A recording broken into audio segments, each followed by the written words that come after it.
Hello friends, welcome back to my channel. I'm sorry you can probably hear in my voice. It is early morning.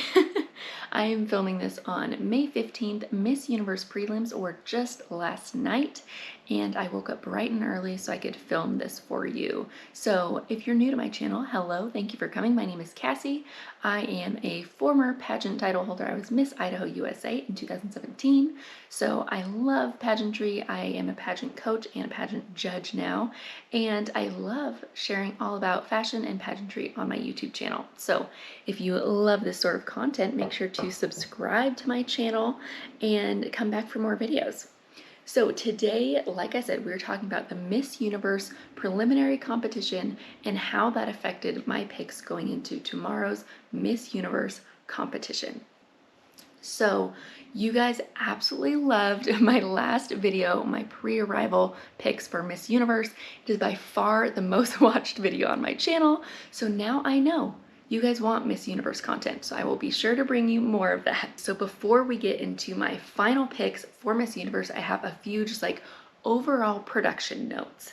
So first, in the opening, I really loved the outfits for opening this year. It's always Sherry Hill, but a lot of years it's like they just bring a Sherry Hill trunk and whatever fits the girls grab. You have like long dresses, short dresses, jumpsuits, romper, like everything, and just looks really messy. And this year I appreciated everyone was in like a shorter either cocktail dress or romper, and most of them were like a little bit bedazzled. I really like that. It felt a lot more uniform than it has in years past, so I thought that was great. The stage design was amazing. It is so big. You've got that like circular spot in the middle where the girls can do their turns, and then a nice long runway to strut their stuff. So I thought it was a really great setup to really make the girls shine. So another thing I noticed in opening, there was a lot of hair flips and winks, and I have a theory as to why there are so many of those. Because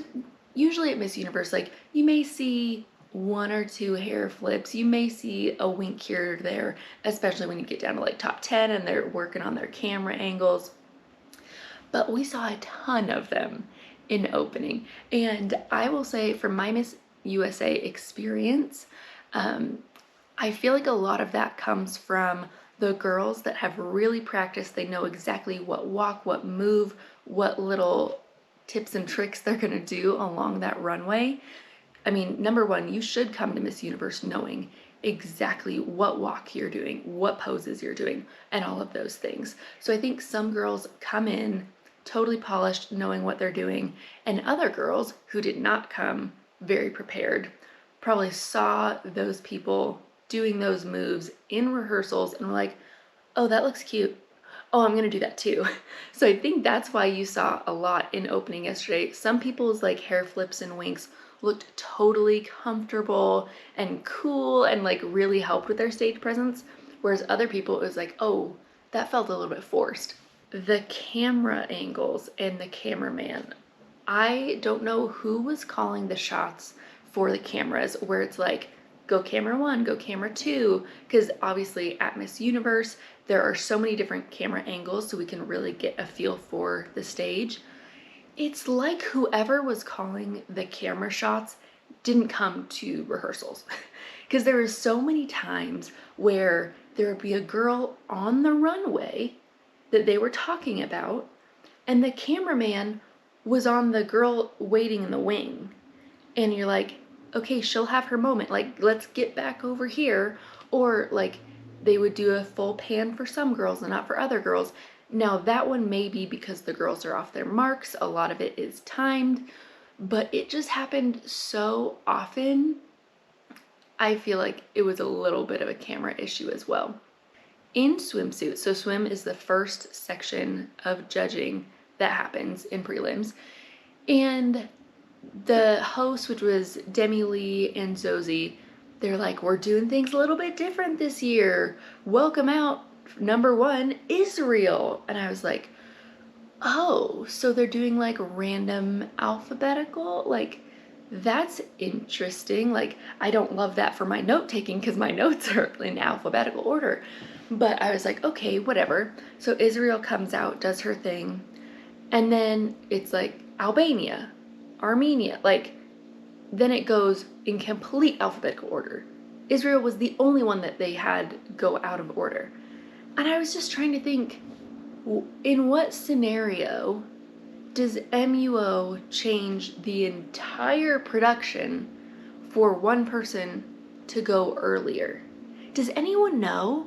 Like, does anyone have any background info as to why they did that? Like, because we were sitting on the couch thinking, like, oh, did she just, like, no one else was ready and so they just threw her out there because they didn't want to waste time? But I mean, the girls had her cue cards up and ready to go, so it felt like it was planned. If you have any thoughts or ideas as to why we went in this strange order for swim only and not evening gown, please let me know in the comments below. I'm just baffled by that. Okay, and the final note before we get into swim, we have to talk about the sarongs. So this is something that they've been playing with for a while. Back in the day, of course, it was just like the typical tie around the waist sarong. You take it off, you whip it, you do whatever. But I feel like that became a little bit distracting. So they were like, okay, let's try something new. So last year, we had those fantastic like capes that just came off the girls' shoulders, so they didn't have to worry about like untying anything, and it just flowed behind them, but they could still like do some little tricks if they wanted to help with their stage presence. I thought that was brilliant. This year, we got cardigan, floor length cardigan cover-ups. I don't know about you, I was not a fan of these. It literally looked like you're just wearing a sweater cardigan over your swimsuit. And I'm a little confused. Maybe this is different. I don't know what channels the Miss Universe prelims was on in other countries. If you're watching from another country, please let me know in the comments below where you watched. But here in the US, it is only on YouTube and Facebook. And of those two, they really don't have strict guidelines as far as censoring body parts and things goes. They're pretty wide open. And so I know at Miss USA, we were on Fox, which is like a primetime television network. So we had specific fittings to make sure there were no too high slits. No one's booty or chest was hanging out in their swimsuit. They added fabric when they needed to. Like, they were very strict about things being covered so that we could be on primetime television. This is the prelim competition. As far as I know, like I said, in this country, this is not showing on primetime television. We shouldn't need like a full body cardigan to cover things up. So it felt like it was for censorship reasons, but I'm a little unsure as to why. That was just very strange to me. It looked odd on stage. Of course, there were some women who, you know, worked it, and we will get to that, but they really had a lot to overcome with those little cardigans. So please let me know in the comments below what you thought about that and what your favorite sarong cover-up they've done at Miss Universe is. There was a couple girls in swim, or in each category really, that I just wanted to give a shout out for, like, my pick for the very best performance in that category. The best swim performances, in my opinion, were Peru, Puerto Rico, and Thailand. I thought the three of them just did an incredible job, and that's what you need, especially at Miss Universe. There's so many girls. You have to come out and do a performance that is like, I am Miss Universe. Like, put me in that top 20 and just make it undeniable. And I definitely feel like those three did it. I saw a lot of comments in my last video that you guys were like, Peru, Peru, because she was on my honorable mentions, but I didn't have her in my top 20. That changed thanks to this performance.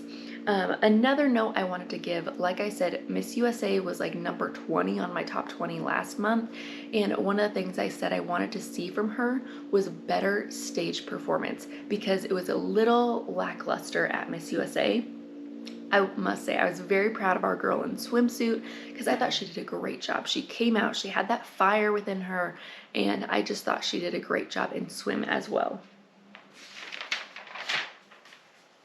Evening gown. So just again, I wanted to highlight my very favorite evening gown performances and just give them a little shout out here. So the ones that I thought really brought it in evening gown were Indonesia. She also had my favorite dress. Jamaica, Mexico, and again, Puerto Rico.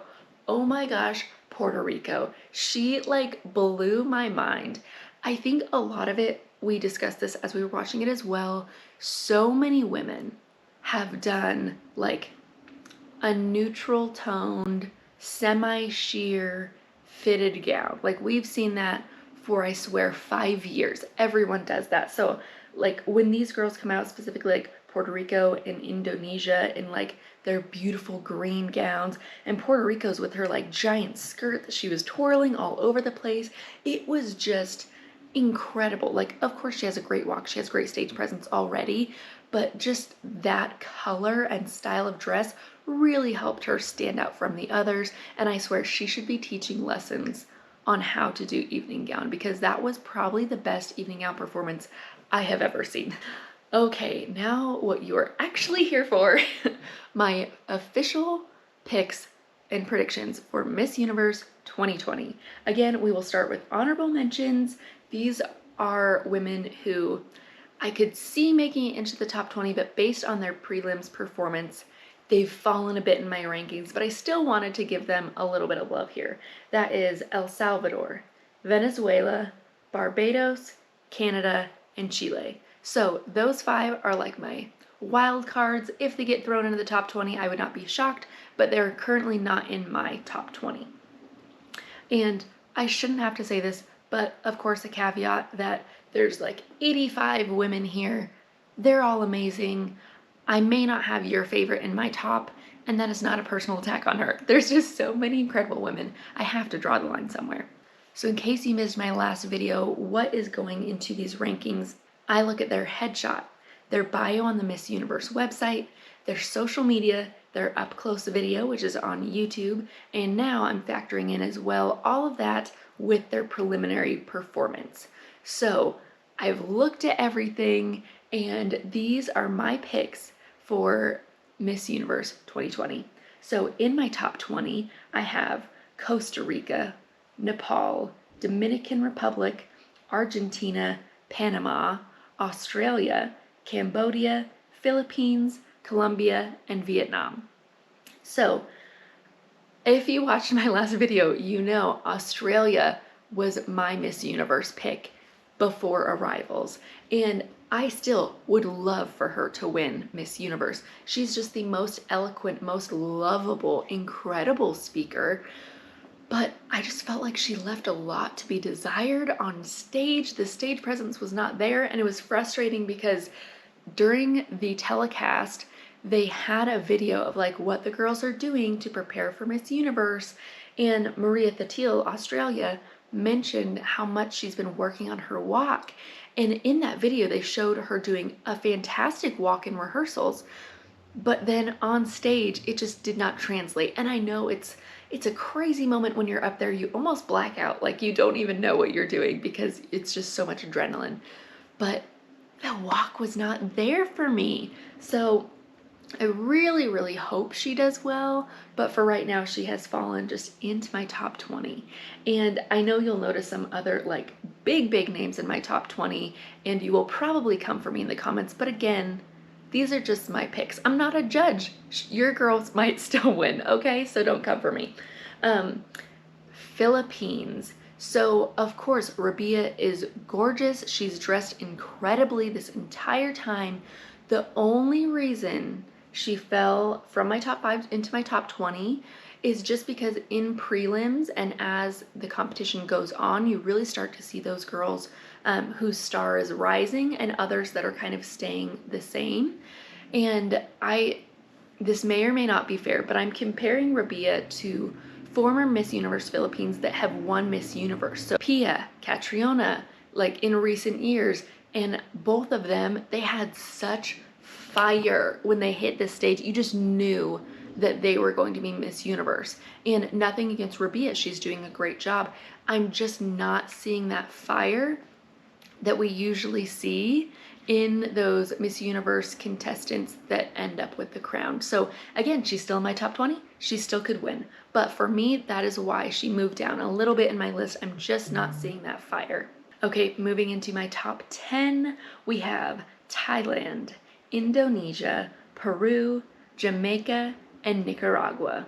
I think they all did an incredible job. I mentioned Peru earlier, so she was in my honorable mentions last time, just because I felt like she had a great resume, but I didn't feel like I got to see enough of her from like her up close video.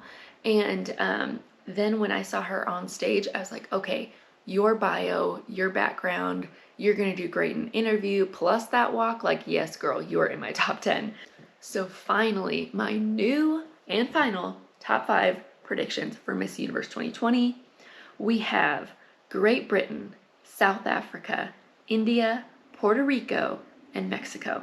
So South Africa, India, and Great Britain were in my top 5 last time, and they have remained. Puerto Rico, like I said, she was just incredible. She's one I've actually had my eye on the whole time.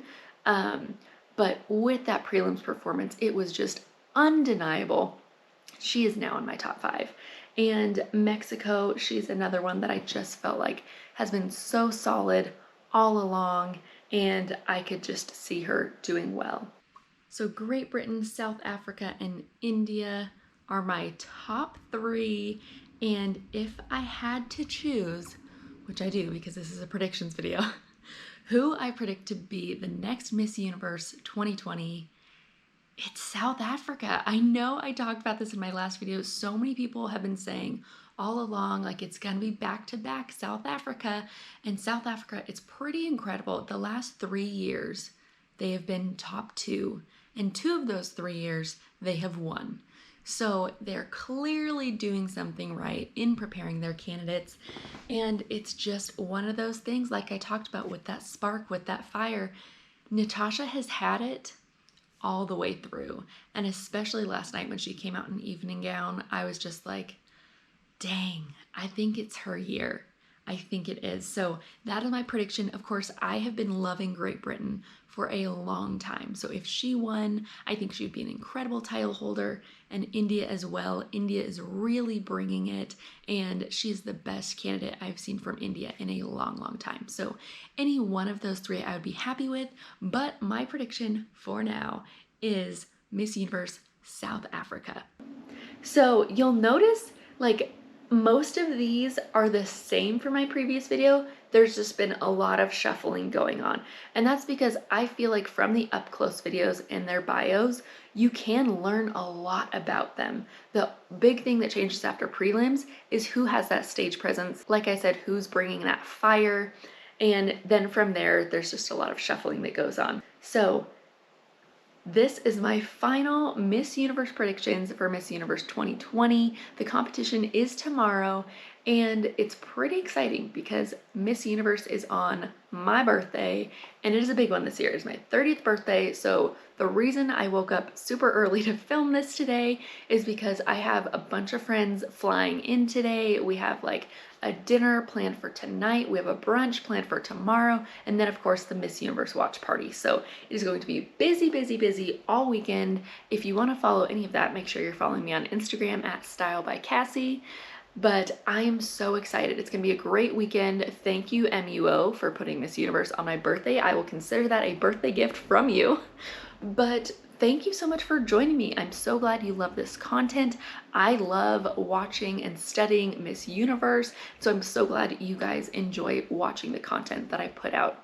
Let me know in the comments below what you thought about the preliminary competition, if you know why Israel went out of order, and of course, who your final pick is for Miss Universe 2020. I'm so excited to hear your guys' thoughts and just chat with you more about this. So thanks so much for watching.